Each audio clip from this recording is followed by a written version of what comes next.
Hello again, Michael Ware with the Iowa Firearms Coalition's Warrior Wednesday. We have a return guest, somebody very special to us here in Iowa and across the country. Welcome, Gabby Franco, to the program. Hello there. Hi, Michael. Thank you for having me. I'm excited to have this I'm glad. conversation with you. Yeah, it's very good. You were kind enough to come out to our Second Amendment Day as our featured speaker, and then visit with us our PAC supper a few years back. We just recently finished that up again, and we had Sarah Nice. Weaver, known from Ruby Ridge, out here, and there were people that are still talking about. They're like, "Do you remember that little tiny girl that was the shooter?" And I'm like, Gabby Franco, yes, I remember her. Heck of a lady, Olympian, a fantastic American. Yes, I remember her. So, anyway, let's delve right into it. We wanted to have you on, Gabby, because you have a unique perspective. We're seeing all kinds of calamity and things come out of Venezuela. We've seen that for a number of years, and you have a firsthand understanding of that. So maybe a little history on what's gone on with the previous couple or three leaders that have led to kind of where we're at today. Can you walk us through that? Well, I think I have to start a little bit before that briefly for people to understand the Okay. simple fact that Venezuela was never necessarily a very capitalist country because during the 60s, 70s, and before, we had such a boom, the oil boom, right? There was so much money, the government didn't know what to do with it. And so it started creating these social programs that sounded very good and everything, but what created was a constant need from the population. We want this, and it was almost never satisfied. And so, on top of that, we have government and politicians who all this influx of money, corruption, it was so rampant that there was a saying in Venezuela we used to say, let them rob, but please leave for everybody else. Like it was so rampant that people was like, okay, we know this is happening, which is terrible, right? And it shows how society gets used to that kind of behavior and gets used to being treated in such a way. So then comes Hugo Chavez and says, that's not socialism. I'm going to bring you the true socialism. I'm going to give you everything. I'm going to give you all the things that you always wanted because this is the new socialism. And most Venezuelans agree with that. And interesting, I was young. I couldn't vote then, but I have Cuban friends, and one of my was my coach, who would see as an outsider what it was about to come. It was almost like he was foretelling us how Venezuela was going to be ruined.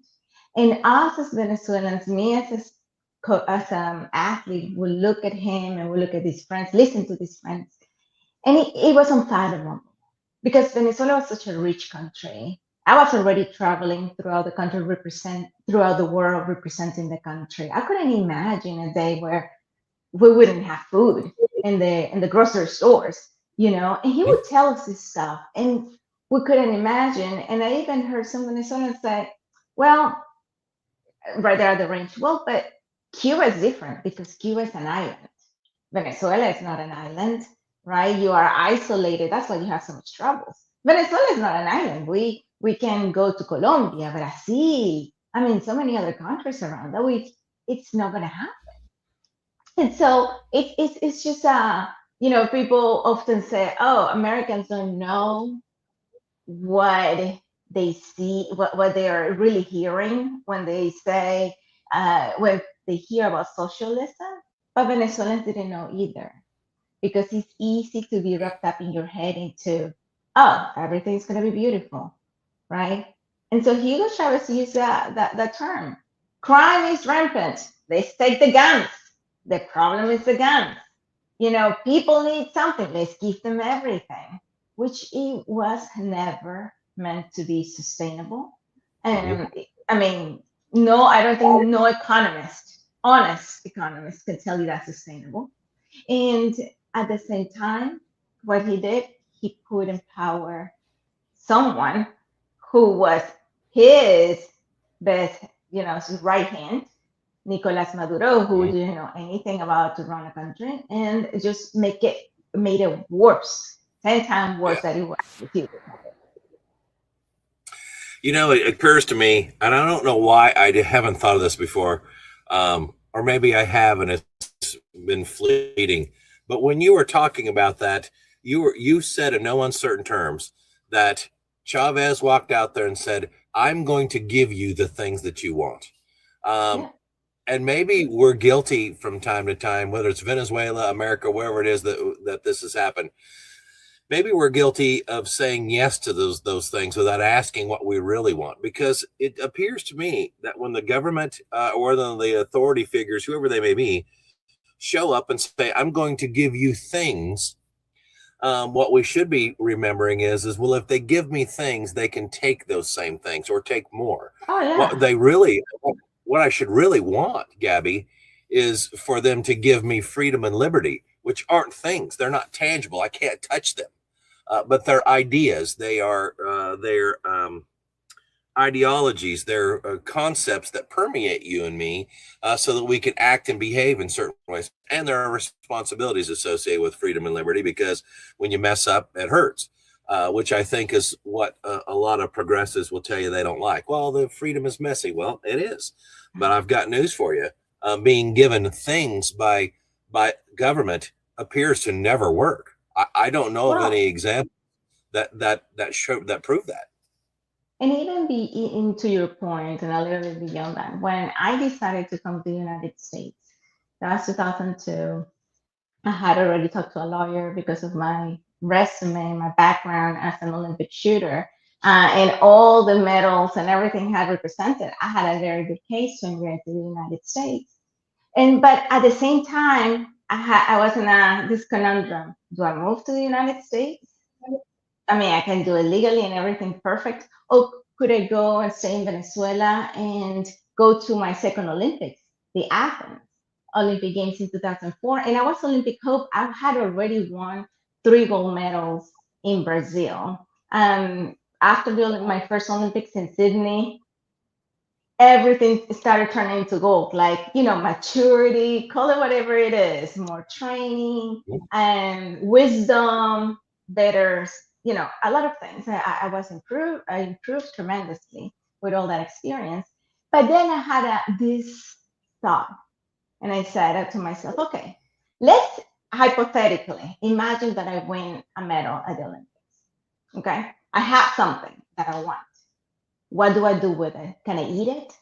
Because I have on the other side the reality of what Venezuela was going through, right? And so I had to decide: do I really want that, or do I want to have the freedom to be who I want to be, and not having a government who's always telling me, because that's what Hugo Chavez was saying, in like condemning those who were successful. Those who are in the top are the why you are poor. Those who are on the top are the problems of this country.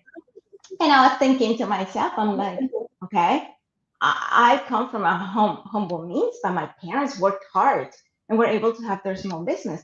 How you, the government, can tell me that I cannot be that and beyond? How can you tell me what is my cap, where is my limitation? Because you think, I should go this far. And so I couldn't wrap my head. And I think part of it was, as a young person, I started traveling when I was 16 years old, traveling around the world, seeing the world out there, seeing what the possibilities, seeing so many things out there that I couldn't fathom, having a government telling me, oh no, you should only get this. You're right? Because the fact that government is giving me something, what am I put? I can provide for myself that and even more. But when the government is constantly telling you that it's going to give you this, all those internal, intrinsic motivations go out of the window, Mhm.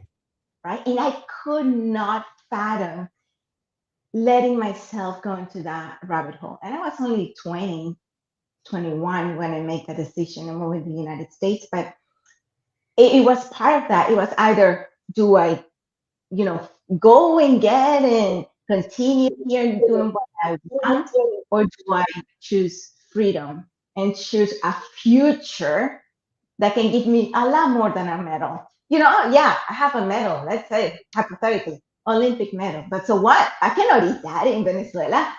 I would probably end up selling it to get something. And so Mhm. it's, to the point you're saying, there's no price to freedom. There's no price to saying, I let my future, you know, build itself with my actions and not crippled by the government's inaction, because generally that's what happens.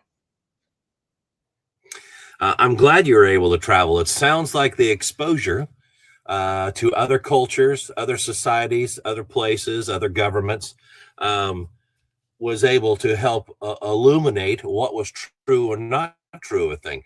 I talk with many people who are very grounded, or I shouldn't say grounded. Uh, they're convinced of their own ideas, but they really haven't explored or considered anything else. Many of these people have never traveled. They don't have an understanding of other cultures, and so they sit back with this academic understanding Mhm. of what socialism is or isn't. And they're like, I think that this should work. This is what we should do here. And I'm like, well, have you ever traveled to any socialist countries? Have you ever traveled to countries that were socialist for a long time? Have you ever actually been there? Well, no, of course not. But I'm a traveler. I'm like, okay, where do you go? I've gone to Puerto Vallarta twice. I'm like, well, if you're flown and then on an armored bus, to this little community, this little beachfront where they tell you do not leave the resort, I don't Right. think that that's traveling. Number one, and number two, you're not really experiencing other cultures. You're getting top shelf margaritas on the house that's built in and sipping on Coronas, but you're not experiencing culture. If you were, you would walk 4 blocks away from the beach and see how people are living in corrugated tin and cardboard huts, and it's a hellscape. So Right. they're not doing that. So I'm glad that you were able to travel and see these things, so that you got a taste for what was true and what wasn't. My parents traveled extensively all over the world for the majority of their lives, and they taught me and my sister and my brother, my wife, how to travel and how to do these things. And I'm forever grateful because now I can see how other people live and the beauty associated with where they live and their cultures and their history. And you can also see the mistakes and the things that you ought to avoid. And so I think that it's tremendous that you're able to travel so you can make that decision. I'm glad you And did, Gabby. I'm glad you're here. Thank you. yes, I'm very thankful for that experience, of course. But I also think that it's important to be open to listen to other perspectives. You know, Mhm. even if I had travel, I could have been still wrapped up with that same community. Obviously, Venezuelans around me who were telling me, "No, it's not a big deal. Everything's going to be fine. Nothing is going to happen." Those who talk about Cuba, they're just crazy. They're just traumatized with what happened in Cuba. You see, but I was always listening and looking at the logical part of it.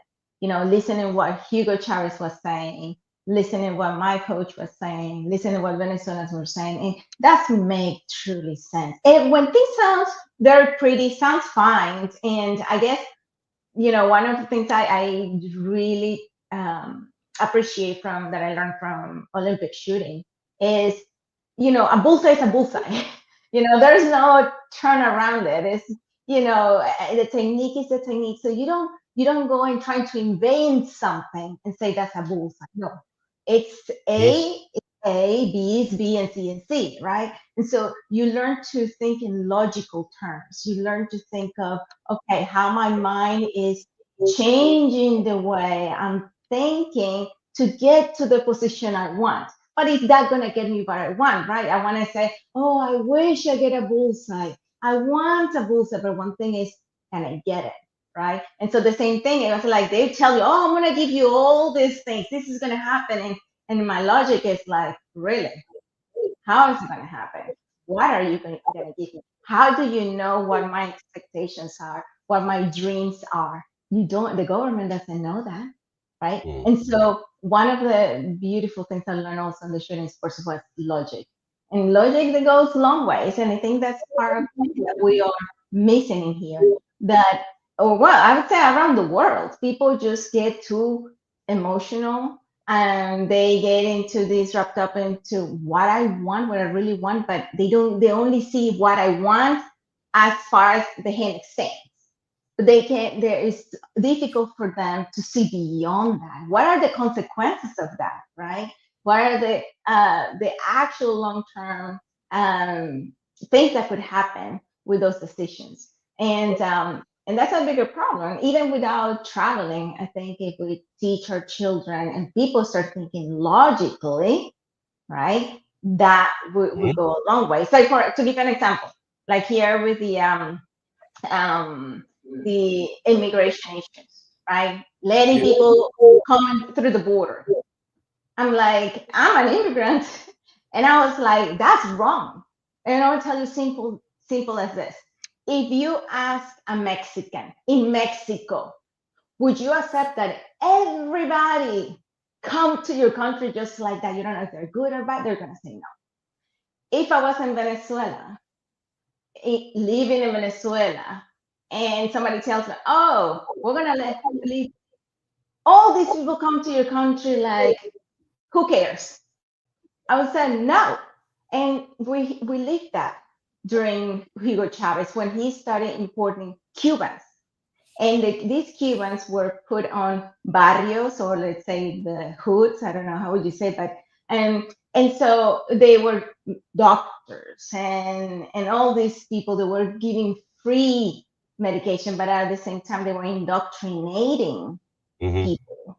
This is not. I mean, this is known. Okay, this is known. They displaced the Venezuelan doctors. They displaced a lot of things in Venezuela that at the end of the day, it didn't work out very well. And many Venezuelans were against that. I was one of them, that I was like, this is insane. What are we doing here? And so, if you apply logic, you realize the answer is simpler than what people makes it believe. So let's go through real quick the timeline here. You decided let's ask that question. So, how were you introduced to any of the shooting disciplines as a young girl in Venezuela? How did that begin? Yeah, with my dad. My dad was getting his working through get his concealed carry license. And Mhm. then he had to go to the gun range, do a shooting class. And at this gun range in our city, he learned that they had a junior shooting team, Olympic shooting team. And he was like, what are those guns? Because air pistol guns look weird, sport pistol guns look like nothing else. I'm not going to say they look out of space, but they look different. Yeah. And he said, I have three girls at home. And so my two other sisters and he introduced us to shooting. And to me, because I can only speak, I mean, my sisters loved it and they did for several years. I was the one who lasted the long doing Olympic shooting. But to me, shooting represented a challenge where since the day I tried it, I saw, oh, this is easy.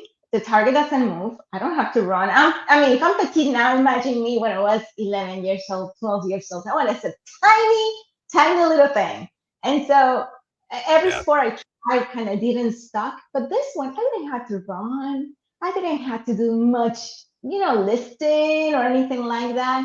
And yet it was so challenging every day trying to hit the bullseye. It was like my life mission trying to hit that bullseye. And I fell in love with yes, and I fell in love with the challenge. Not only the challenge of hitting the bullseye, but mental. How my mind kept tricking me. How difficult it was to separate how my mind wants to do something versus what I need to do. And so Mhm. and that's how I carried on. And I was 15, or maybe, or no, 15, about 15 years old. And then I went to a national tournament in our city, and I won a bronze medal. And that's when the Venezuelan Shooting Federation started looking at me and saying, well, I think we have some potential here, some young girl that can do something. And they took me in 1997 to the Bolivarian Games in Peru. In my first Okay. international match, I won a silver medal. And since then, I just became part of the night. They say, okay, I guess you say. All And that's how I started traveling throughout the country. Went to the Pan American Games in 1999 as the only female shooter for Venezuela, which a lot of stress, which could be a story for another day. But I ended up winning a silver medal there.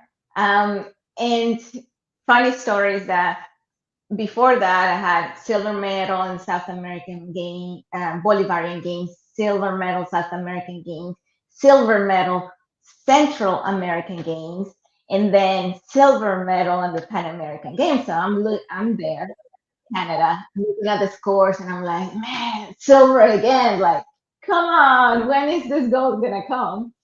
And then my coach and all my friends from other countries, other Hispanic athletes came. They were like, "God, they just did it! Congratulations!" I'm like, "Yeah, another silver." And they looked at me like baffled, like, "You don't get it, do you?" I'm like, "What?" And they said, "Gold and silver," which I didn't know. Gold and silver are plazas to go to the Olympic Games. That's how I learned how emotions we can change our emotions rapidly, because I went from disappointment and somewhat sadness to extreme happiness right. and unbelievable, joy. And obviously, and that's why got me to the Olympic Games. And here I am. It's been an incredible journey in my life for sure. So you mentioned early on in this portion of the conversation the thought and the mental preparation regarding trigger pulling, whatever else. Would you call that the psychology behind the shot? Yes, for sure. And that's one of the reasons I decided to go when I came to the United States after graduating high school in Venezuela, right? There was a gap of 20 years after I had my son here in the United States, and I said, you know what? I'm gonna go back to school. I'm gonna get my higher education. Mhm. And when I'm talking to my how you say, my advisor, Mhm. he asked me what I wanted to do. I said, I'm not only when I graduate, I'm going to graduate 4.0. And he's like, whoa, that's a little bit of a high goal. And I'm like, well, that's how I roll. And I ended up doing my bachelor's in psychology, and I graduated summa cum laude with 3.98, no 4.0, but 3.98. And recently, in December of last year, I graduated with my master's in sports and performance psychology, because I believe having the experience alone is not enough. It's easy to say to people, and even in the mental aspect of shooting, for example, oh, you just need to align your sights.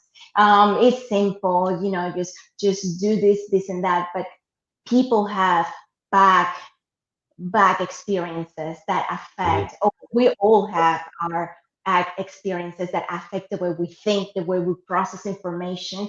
And having all those tools from the university has helped me to help other people. So yeah, I had the seminar, which is called The Psychology Behind the Shot, which basically is explaining the fundamentals, but from the psychological perspective, what we see, how we see it, and why we see those things, and why we perceive those things, and how to help, and what would help us stay on track. Because most people think that, once you have to be tough, typical, right? You have mental toughness, you have to be mentally strong, and all this stuff. I'm like, hey, even Olympians, medalists suffer from depression. Are they not mentally tough? Are they Mhm. don't know how to do it? The reality is it's a constant battle, because we process so much information and so many thoughts that it requires a constant, it's a never ending work. And Yeah. it's fascinating. I love it. Yeah.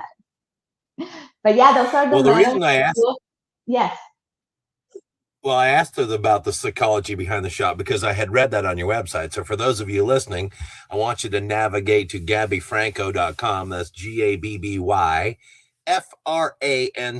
gabbyfranco.com. And you can read about the psychology behind the shot. For those of you watching, you can see that. I see a pair of little hands there and a bunch of gold medals.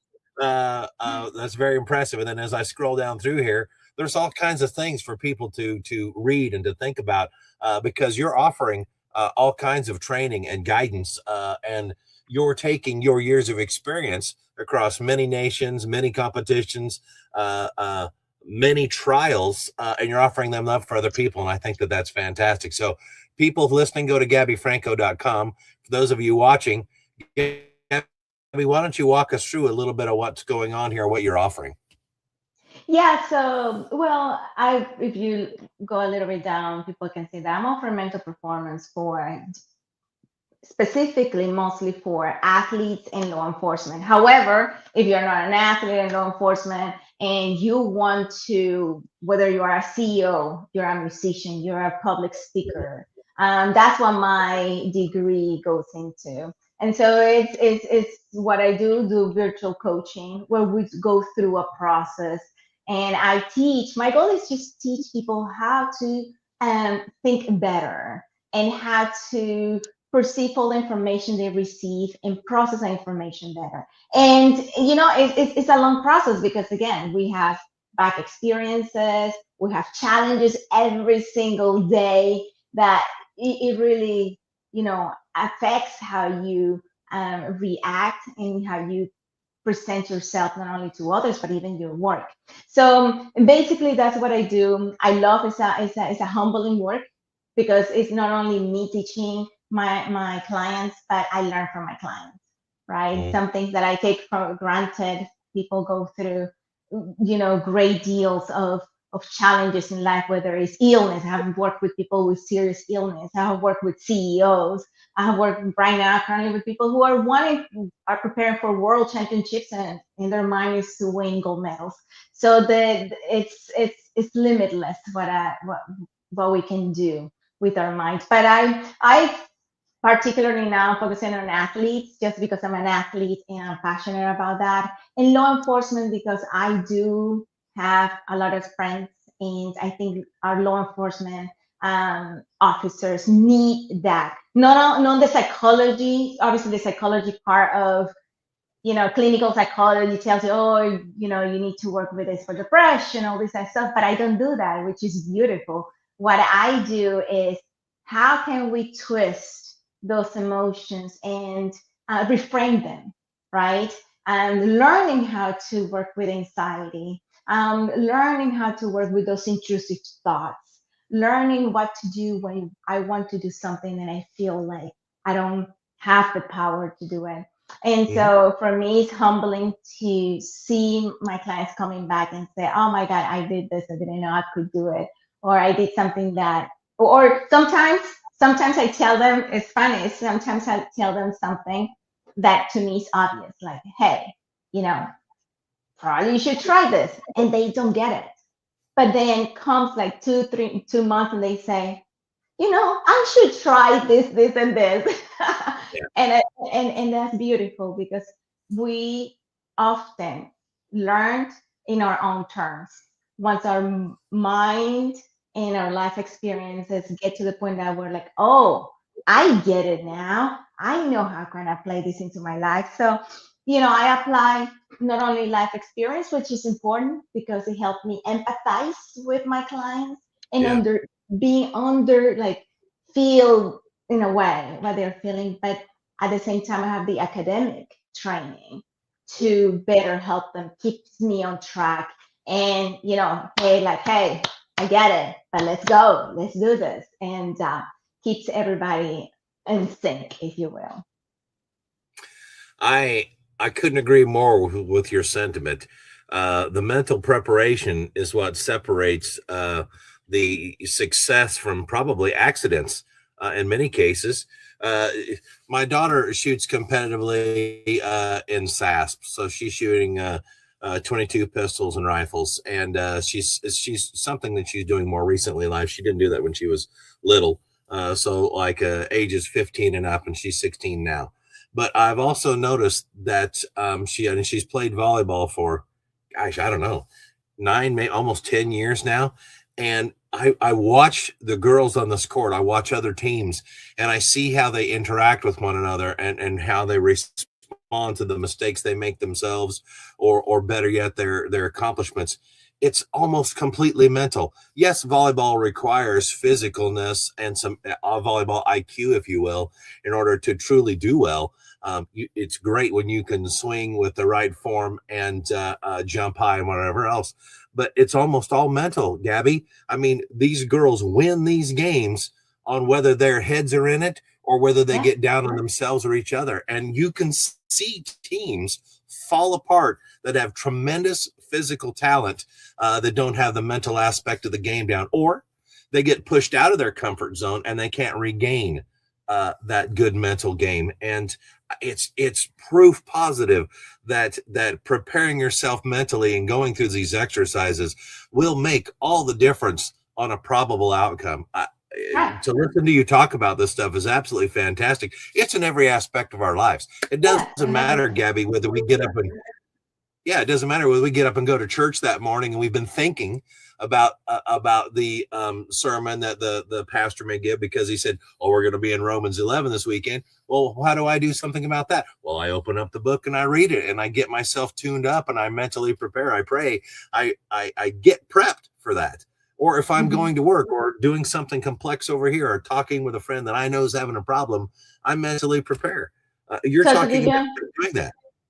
Yeah, to give an example, something very nothing to do with you would think mental performance, right? Or winning or anything like that. Simple things that we constantly as society or humans do, like, oh, I am this, like I am very disorganized, or I am very, oh, I overthink a lot, right? And often than not, we see those traits in a very negative way. And I'm able to talk to my students and say, well, why don't we see the positive things of those traits, the positive things of those traits, right? Or even if you don't think there's any, and then how can we adapt them and change them? And so it's just reframing the mind into the possibility.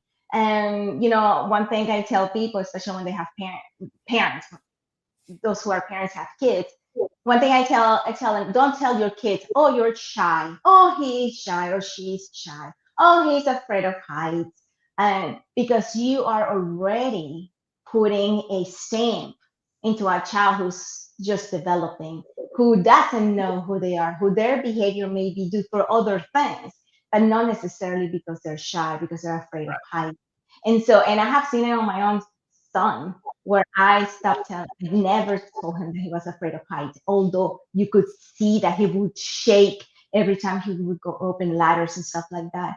He's now 9 and 10 and he goes zip lining. But imagine if every time I saw him, that it was evident, it looked evident that he had that fear. And I would say, oh, he's afraid of this or he's afraid of that. He become to believe it. And so I'm saying this because many of the things that we do and don't do is because of those beliefs that were ingrained since we were a child. So one of the beautiful things that I love to work with my clients is that finding where the source of this inability of doing certain things, or that we do this, and how can we understand it, and can we change it, and how can we leverage, and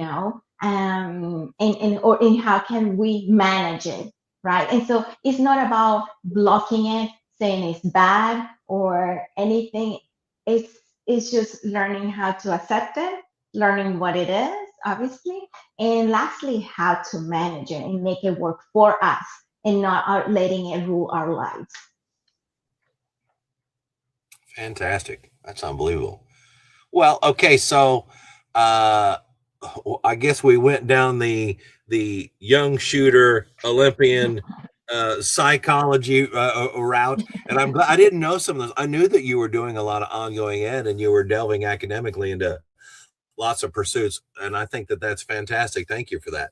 Now, if people want to reach out to you, because you said that, I mean, you're talking with CEOs all the way through junior shooters. How do people get a hold of you? Well, they can go to my website, gabbyfranco.com. They have all my contact information through all the social media. If you go all the way down to my website, you can see my contact information, how to contact us, um, and so they can contact me through LinkedIn, Instagram, Facebook, but preferably email. So they can contact me through info at gabbyfranco.com.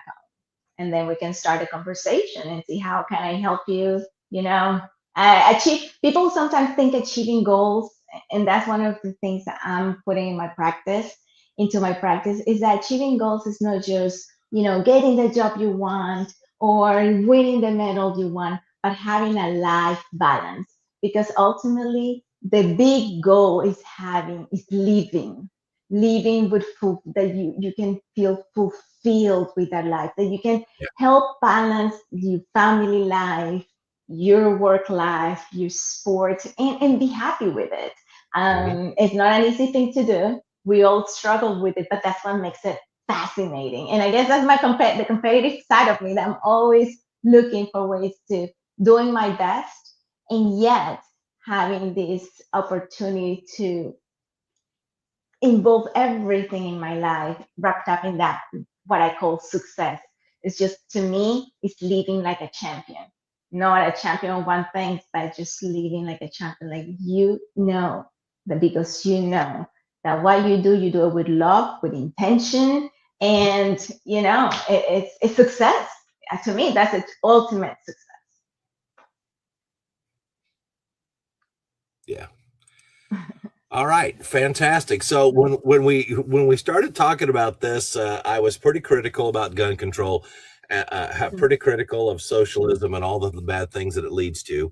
Now, you were in a position where you were able to make some changes, choose another route, end up in America, and you become a U.S. citizen. Have you competed? I guess I didn't ask you this. Have you competed for the United States in any way? I have. I went to the Australasia IFC competition in 2019, and I was able to represent the US. I actually did the tryout for the Rio Olympics, and my goal was to go to the Olympic Games as as a member of the US team. But then that's Olympic shooting, after so many decades. I learned that I started having neck issues. So, somewhat serious neck issues. So I had to, if you will, stop at that dream of representing the United States in the Olympic Games. But fill it with something else. So I was able Well, to go. it's not like you were trying out for Top Shot and you didn't make it. Oh, wait. I don't know if anybody remembers that. I wish that they still had seasons of that rolling now. But tell us about your experience at Top Shot. That actually looks pretty interesting. Yes, Top Shot was an amazing experience. People sometimes see these shows, or at least Top Shot, in my own experience, like that on TV, that is fake, or people are actors. I'm like, no, I'm just a regular person that you see on the street, like all of you. It was fascinating. Just regular backstory. Some people, because I was on season 4, some friends were discouraging me from going to the show because I was studying as a firearms instructor. And so they thought, okay, Gabby, you're starting. All the women who have participated in the show has been booted out on the first to third episode. No female should have passed the third episode. And this could hinder your career as a firearms instructor, your reputation and all that stuff. And I went by uh, um, if you will, life rule that I have had for decades, most of my life, is that life is about experiences. And then I said to them, listen, and I said to one of the producers who asked me the same question. He said, you are a successful woman in the shooting world. Aren't you afraid that if you get booted out early, like many other successful shooters did not even wanted to be on Top Shot because of that reason. And I said, you know what? Nobody's gonna take away my medals. Nobody's gonna take away my Olympic, uh, the world to the Olympic Games. Just having the experience is everything. So Top Shot was interesting because I had to psych myself being in the show. I was shooting guns I've never or weapons I never shot in my entire life. I was surrounded with people I had never been in my whole life. We didn't have books. We didn't have music. We didn't have TV. And so it was many mentally challenging in so many different ways. But at the same time, I had to put myself and say, okay, I am here and this is what I want to do. One of the many things that I enjoyed was that we were in the house every night. We sit outside in the back patio and look at the stars because we were, believe it or not, in California, in Agua Dulce, I think that was the name. And we'll sit up, down, and look at the stars. And that was for me the highlight. And every night we tried to figure it out. We thought we'll figure it out which gun we're gonna shoot next, and which would be the challenge. Of course, we never did it. We never figured that out. But the challenges were, in a way, scary. You are, in my mind, I was thinking, okay, I am about to perform in front of probably 50 cameras, and millions of Mm-hmm. people around the world will see us, so it was one of those experiences that you say, I'm so glad I did it. And if I had to do it again, I would do it again, like I did on season 5 too. It was fun, it was hard, it was challenging, but one of those life experiences that I'm so thankful I did. Okay, so you were on season 1 and you progressed a Season long 4. ways. No, I was on What? season 4 and then season 5. Okay, I said that wrong. You were on a single, or you were on a season, but then you came back with what's when they invited people back that had been what Yeah. were towards the top. Yeah. And I could tell a lot more, but I don't wanna spoil it for those who have not watched Top Shot. I truly encourage you to watch it. It's such a fun show. I wish they will bring something like this, again. Who knows, Hollywood and all the media is going different routes. But it was so much fun. Well, it's kind of funny. There's a cost associated with setting these things up and doing because ammo and guns aren't cheap, and setting all these things up aren't. But you can do so much now with these small, inexpensive cameras. I mean, items like the GoPro have opened up all kinds of possibilities for people to put on uh, good recording, and I mean the access to video compression and editing is so cheap and so good now. I am looking forward to people who decide to say, you know what, I don't need a great big budget in order to do this, and I don't need Hollywood backing. I can put this together and do it myself on a smaller scale. So I think those people are out there. I mean, we've watched YouTubers and some other things like that put together some absolutely amazing content, and I'm Yeah, glad to see that. So the yeah, for possibilities. sure. Okay, For sure. so let's back up here a little bit. I am concerned, and I didn't want to talk with you about this very much before we started Mhm. recording because I tend to blurt out the things that might actually have value in conversations rather than save them for our show here for the podcast. But Gabby, I don't believe that very many Americans actually understand the kind of tyranny and the problems associated with what Venezuela has experienced, and absorb them as a cautionary tale on what not to do in America. So when I was reading some of these articles to refresh my memory about the Venezuelan timeline, uh, who's leading the place, Chavez, then Maduro, and you said it before, he apparently couldn't run a lemonade stand, which is Mhm. a very important thing to be able to run if you're going to run a country. Uh, these are real problems, and People are starving in Venezuela. People have been rationed. I shouldn't say rationed. They have been offered water by, I guess, military groups who pick and choose who get the water. I don't think the average American can understand literally having inflation so high that they can't buy bread, and that assumes that you could find it and it's not there to be bought. That you don't have water because the infrastructure is either fallen apart, doesn't work, or been turned off. So now you got to wait for the truck to come by to give you a bottle of water, and those people will pick and choose who they give it to. I mean, imagine Well, being like that on a daily basis. Americans don't have any concept about that. well, I think it makes it worse when you know that it shouldn't be that way, right? When you know that you know it shouldn't be that way.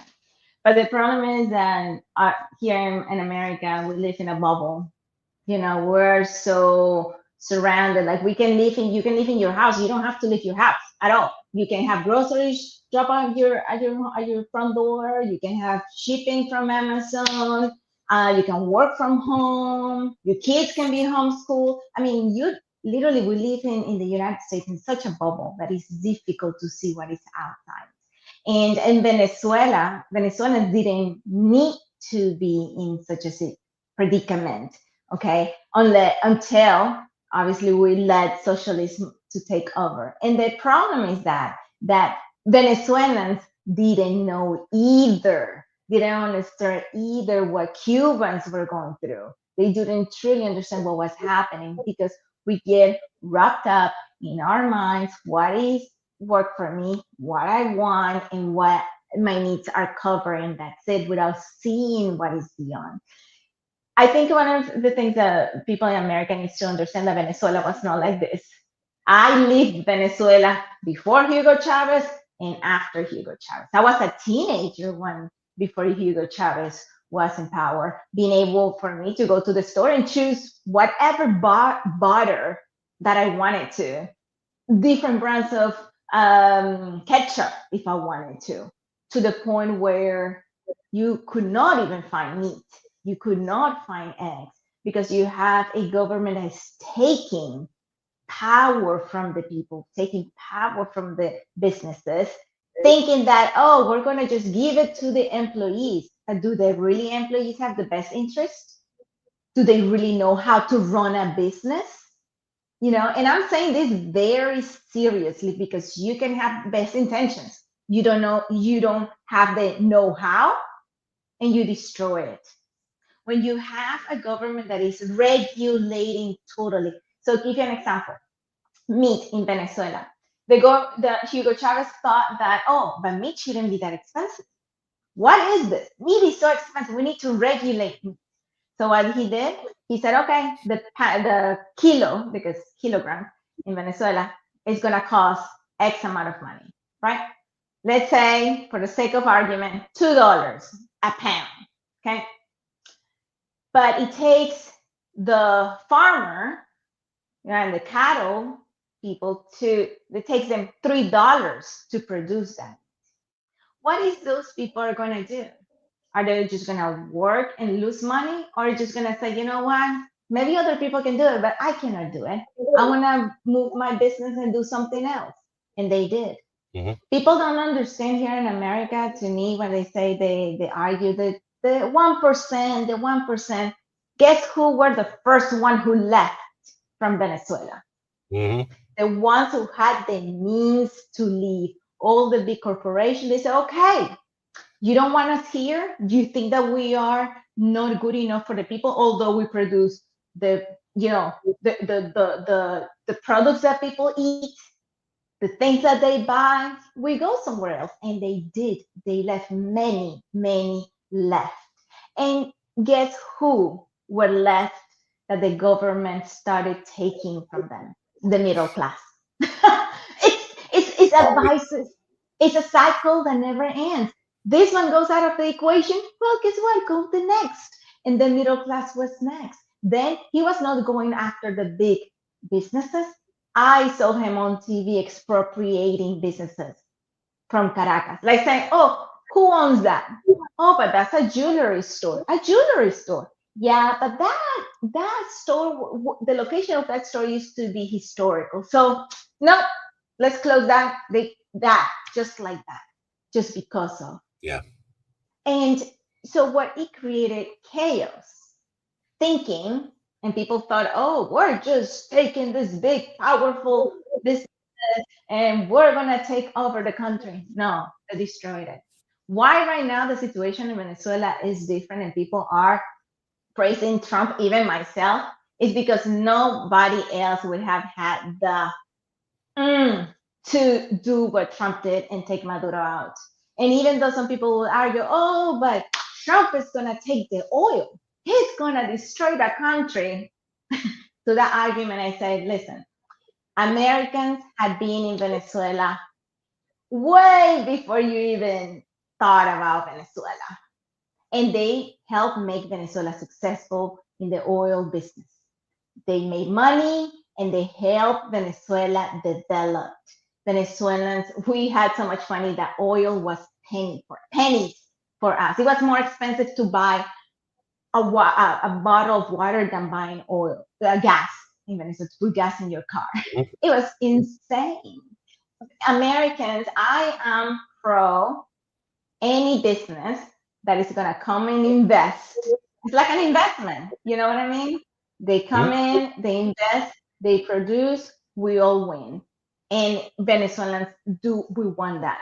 But the vast majority of Venezuelans who are not connected to the government, who are not repressed for the government because they have some sort of connection, because they receive food and they have to say that they are with the government, the vast majority of Venezuelans, I agree with the situation right now because it has opened us the doors to the world again. They were shut down by these corrupt politicians because people don't realize, especially when we talk about crime and socialism, is that the government takes the guns away to keep the population controlled. So Venezuelans went out there, they tried to protest for freedom, not like the protest here, okay? I've never seen a Venezuelan in Venezuela protesting for a criminal, never, okay? We in Venezuela, people protest for freedom, okay? And the government in Venezuela, they shut down all that stuff by taking away food, by removing electricity, by making them tired, making them you do lanes to go to the grocery store. Crime went rampant.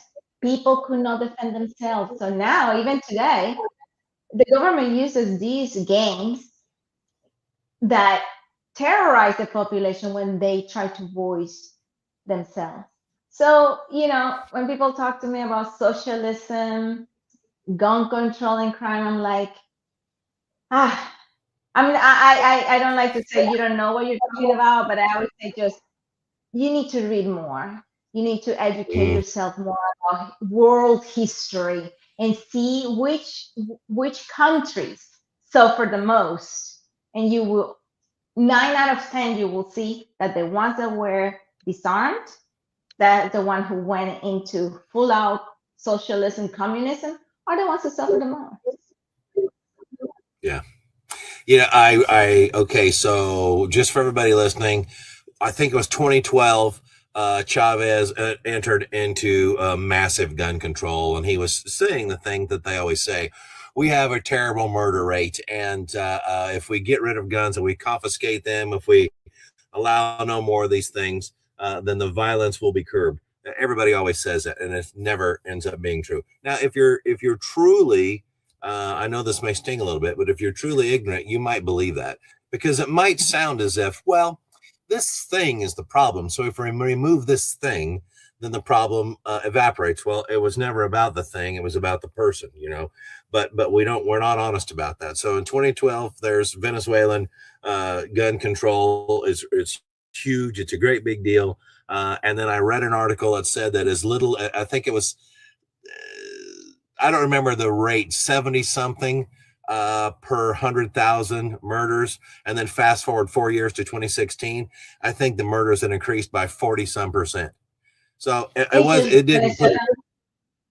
yeah, it didn't put a dent in it all. It made it tremendously worse.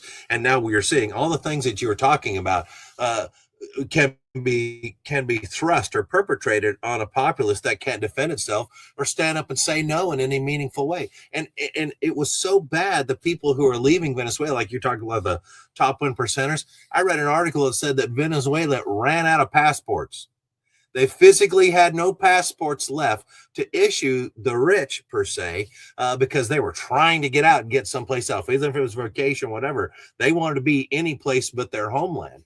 And so they had to put a rush on getting passports built and made to send to them so they could issue them because they had so many people saying, I got to go, that had means that they wanted out of there. That ought to tell you a It, lot. I've never heard of yeah, that and not anywhere only in life. it not only happened only the ones who had means, but also it was like a full export of intellectual, I would say intellectual, I would say Yeah. talented people. All the people who were professors in universities who knew, obviously against socialism, because those professors who like socialism stay and probably are suffering right now. But um, a lot of people who believe, that no, this is not going to happen. Many engineers left throughout the world, musicians they left, talent left, who saw that this is not what I think about my life. I don't see somebody telling me I cannot protect myself, I cannot be successful, that all these things are bad, and yet my life will never improve. And so, yeah, Venezuela turned into a completely chaos, especially with that 2012 gun control. And into that point, that was not only the government, actors, actresses, some musicians who were adept to the government. They all created this campaign, saying that no, we have to take the guns away and all that stuff, and people think that it's just the government, but there are many players in the game Yeah. that they can protect themselves because they have the means. They can do, they have their personal protection, but the rest of us, what do we have, right? Yeah. That's right. Apparently, just a kind word and a hope. I don't know. So here's what I want to ask. Okay, well, we've Yeah. given a little bit of history, and you've helped us understand what has gone on in Venezuela over the last, let's say, 20-ish years, or maybe a bit more, right? 25 to 30. So what is happening right now? What are we seeing now? Because Maduro is not in power anymore. So people need to understand we've had a fundamental change there. So is it safe to make any predictions, or what are you seeing the possibilities for Venezuela in the future? Obviously, I don't know the future. I cannot say for certain what could happen, but I can tell you right now, because I had this conversation last night with family. Like, oh, but the regime's still in there, right? Delcy Rodriguez and Cabellos, they are all still in there. The difference is that they have a very strong hand, like Trump and Marco Rubio, who's keeping them on track.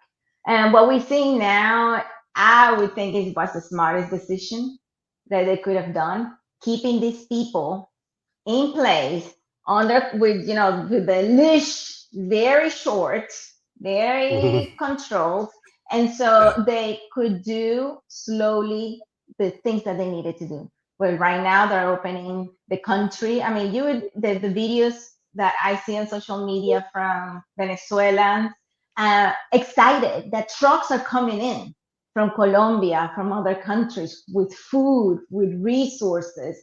It's tremendous. It's a tremendous win. So I do, and if I have to say what I would like to see is, yes, that this is just a slow move to get things rolling, because those who are in power right now know what the pieces to make things move. Okay, you cannot just take them out and then how you run a country. You don't know how to run the country, because unfortunately the opposition has been outside Venezuela for decades. Okay, you need Mhm. people inside to run the country.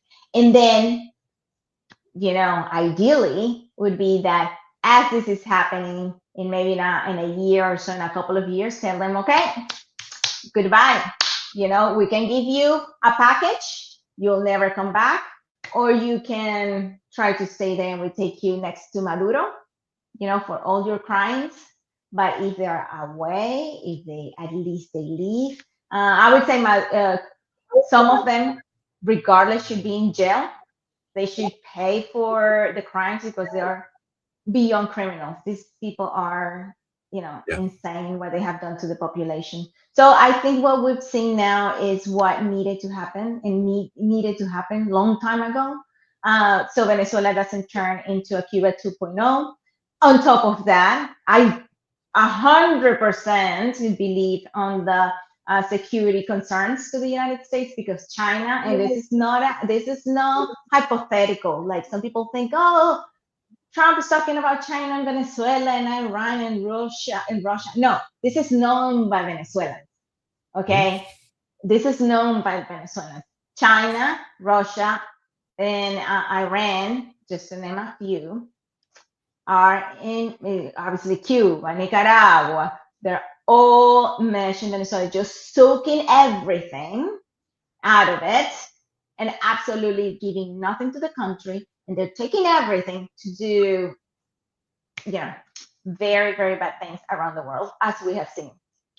Russia with Ukraine, Iran around the world, China.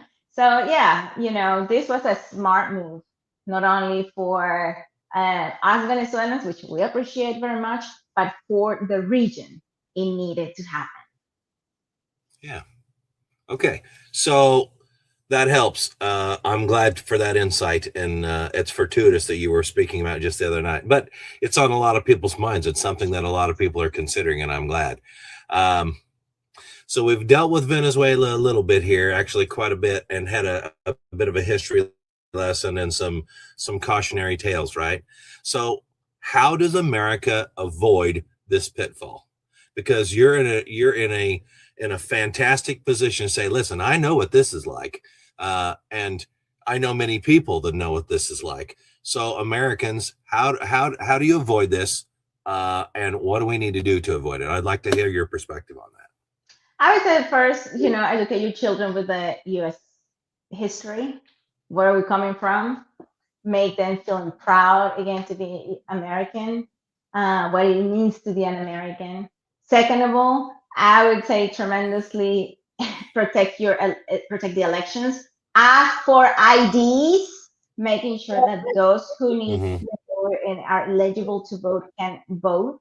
Nobody else. Because if I'm in Venezuela and I'm living in Venezuela and voting for Venezuela, I don't want anybody who cannot say is a Venezuelan to vote in my election. So the same logic I bring to the United States, making sure that everybody has identification and they can vote. If we can do it in Venezuela, I can guarantee you it can be done in the United States. Okay, so we have to ensure that elections are um, uh, right and are done properly. Third, politicians. You see, it's easy for the politicians, like every time it comes a shutdown, for them it's easy to say, oh, we're going to shut down. You know why? Because their salary is not affected. As a military spouse, my husband's salary was affected. Our family is affected, as it is many citizens and workers in this country. And so I think it's important to make politicians accountable.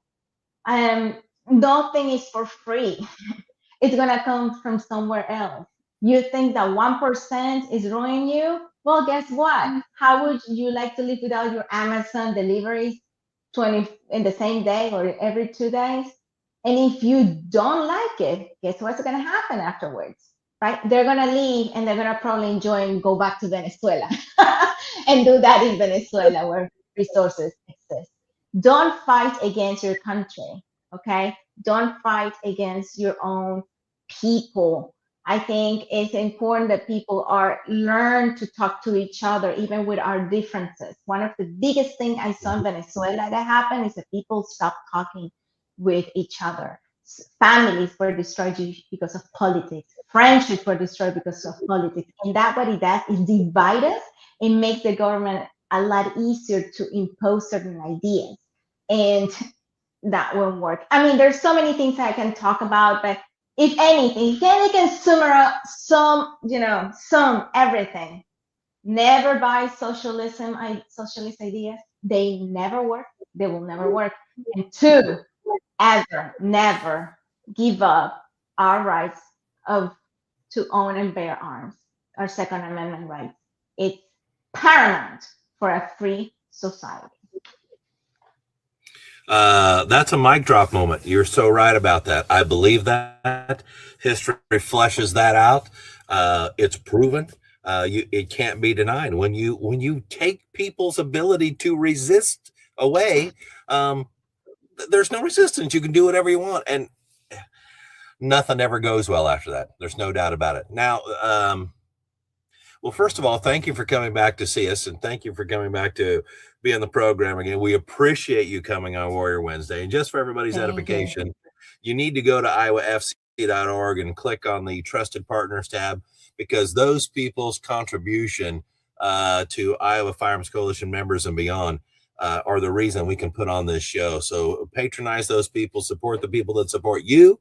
Gabby didn't say that directly, but it's everything that she's talking about supports that idea. So we want you to do that. Visit GabbyFranco.com. Now, one thing that I'd like to ask real quick, this is totally unscripted. I hadn't planned on doing this. It just popped in my head. But why don't you tell us what hidden talent you have? Oh, I have many. What? I didn't. My husband calls me like Renaissance woman. Okay. I one of those who say that I'm a jack of what is the saying? Jack of all trades, master of none. But master of none, but better than the master of one. Okay. So oh my God, what can I tell you? I'm a writer. I love to write. I love to paint. I paint canvas, ceramic. I crochet. I knit. I dance. I enjoy life. I think we all have so many talents, and I'm a truly learner. Like if I'm like, oh, I think I can do that, I just do it. I've never done that, but I'll try it. It's beautiful. I love that. That's a fantastic spirit. Thank you for that. I have asked questions similar to that before, and you never know what you're going to get, but it's a fun way to visit about things before you wrap up. Gabby Franco, thank you for coming and visiting with us today. Competitive shooter, Olympian, Venezuelan, American, and now a entrepreneur with a great guidance for the mental aspect of all things, but we're really talking about healthy living and healthy lives. So I appreciate that very much. Anything else before we go, Gabby? No, nothing. Thank you so much for, having me, inviting me in the show. Keep doing what you're doing. I appreciate that. I mean, you guys are the force. We don't, as a Second Amendment, as a gun owner, often we don't appreciate the work, the little work that you guys do and all the organizations around the country. And it's amazing. So keep doing what you're doing. Thank you so much. Thank you, Gabby. I appreciate it very much. Godspeed to you on your ventures. Bye.